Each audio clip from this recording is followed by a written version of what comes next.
Namshukuru Mungu tumeweza kumaliza mechi ya robo finali na tumepata ushindi. Mechi ilikuwa rahisi. Unavyoongelea Algeria unaongelea taifa kubwa na wananusu wachezaji wanatoka Europe. Sisi watoto wetu mnajua alikotoka, sio? Kwa hiyo haikuwa rahisi. Haikuwa rahisi, tunajaribu sana kuweka maarifa kwao.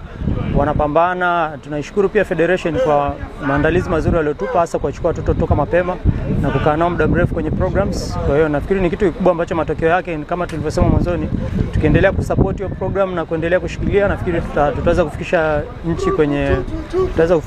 nchi kwenye nchi ya ahadi, sio? Mpira tunajua ni mpira, kwa sababu hii mechi ilikuwa kila mtu anataka sana kushinda, sio?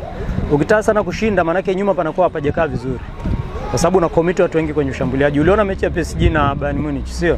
Wale ni watu wakubwa, ni madefender wazoefu, lakini mwisho wa siku goli 5 goli 4 zinaingia. Kwa hiyo kwa vijana wetu nafikiri ni kitu ambacho kimetokea, lakini sisi bado tutaenda kufanya kazi ili kuweza kuhakikisha sisi tunaweza kufunga magoli. Umeona kwenye mechi zote zilizopita, lakini tunafungwa. Kwa hiyo tutaweza kufanyia kazi ili tusiruhusu magoli nyuma, ili tuweze kutengeneza hiyo capacity ya kufunga, basi tuweze kushinda mechi zetu. Sio mimi, siwezi kusema mimi, lakini ni ujumla wa technical staff, kazi ya Federation, kazi ya FIFA ambao wanatusupport pia kwenye program zetu, kazi ya vijana ambao wanawekeza muda wao mwaka mzima kukaa Tanga, kazi ya serikali, sio kupush mambo yote kufanyika. Kwa hiyo nafikiri ni kitu ambacho Tanzania wote inabidi tujivunie na tuendelee kupush wote kwa pamoja ili tuweze kufika mbali.